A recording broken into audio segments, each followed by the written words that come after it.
Welcome, fellow gardeners and plant lovers. Have you ever strolled through your thriving garden and wished you could keep your favorite plants coming back year after year? Maybe you've wondered how people in the past managed to cultivate the same beloved varieties for generations, even before garden centers and online seed catalogs existed. The answer lies in the age-old tradition of seed saving, a practice that's not only simple and rewarding, but also vital for preserving the unique character of your garden.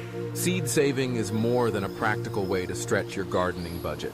It's a powerful tool for maintaining genetic diversity in your backyard plot.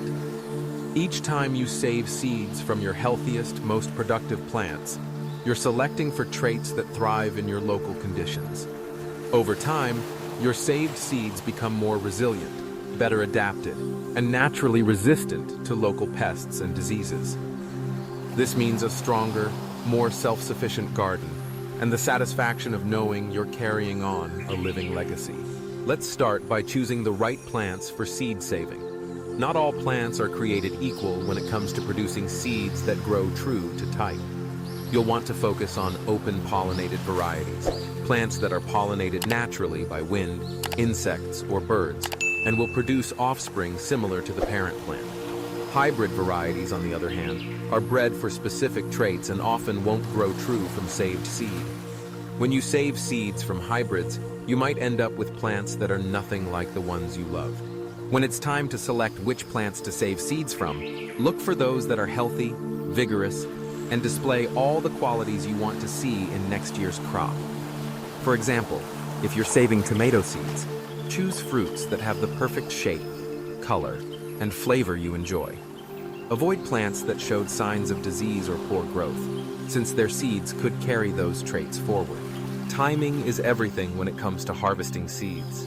For most vegetables, you'll want to let the fruit mature fully, sometimes even past the point where you'd normally harvest for eating. Tomatoes, for example, should be left to ripen until they're soft and juicy. Peppers should be allowed to turn their final color and start to wrinkle. For leafy greens like lettuce or herbs like cilantro, wait until the plants bolt, flower, and the seed heads dry out naturally on the stalk. Once you've harvested your seeds, it's time to clean and prepare them for storage. The process depends on whether you're working with wet or dry seeds. Wet seeds, like those from tomatoes, cucumbers, or squash, are surrounded by a gelatinous coating that inhibits germination. To remove this, scoop out the seeds and pulp, place them in a jar with a bit of water, and let them ferment for a few days. You'll notice a layer of mold forming on top. Don't worry, this is a good sign. It means the coating is breaking down. Stir the mixture daily, and after 3 to 5 days, rinse the seeds thoroughly in a fine mesh strainer. Spread them out on a paper towel or screen to dry completely. Dry seeds, such as those from beans, peas, or lettuce, are much easier to process.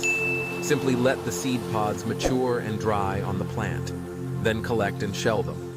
If you're dealing with tiny seeds, like lettuce or carrots, gently crush the seed heads over a clean surface and winnow away any chaff. The key is to make sure all seeds are bone dry before storage. A good test is to try snapping a seed in half. If it breaks cleanly, it's ready. Proper storage is essential to maintain seed viability.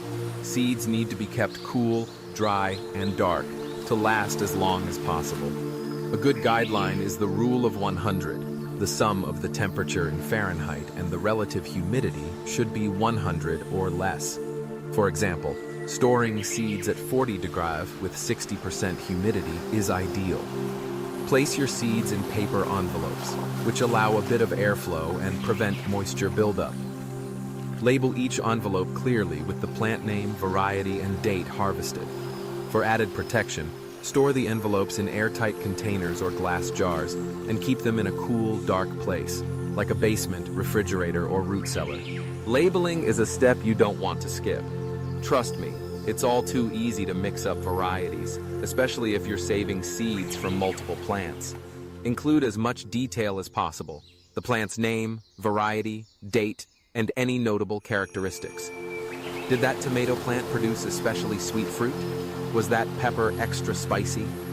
These notes will be invaluable when you plan next season's garden. Before planting your saved seeds, it's wise to test their viability. Take a handful of seeds and wrap them in a damp paper towel. Place the towel in a plastic bag or container and set it in a warm spot, like the top of your refrigerator. After a week or so, check to see how many have sprouted. If most of them germinate, your seeds are ready for planting. If only a few sprout, you might want to sow them more thickly or refresh your supply. Seed saving is a skill that grows with practice. Don't be discouraged if your first attempts aren't perfect. Each season, you'll learn a little more about your plants and what works best in your garden. Over time, you'll cultivate not just a collection of seeds, but a living history. Plants uniquely adapted to your soil, your climate, and your care. By saving seeds, you're not just preserving plants, you're preserving stories, memories, and the unique character of your garden. Each seed holds the promise of next season's harvest and the legacy of seasons past. So why not give it a try? With a little patience and curiosity, you'll find that seed saving is one of the most rewarding parts of gardening. Thank you for joining me on this journey into the world of seed saving. If you found these tips helpful, share them with your fellow gardeners and keep the tradition alive. Until next time, happy gardening and happy seed saving.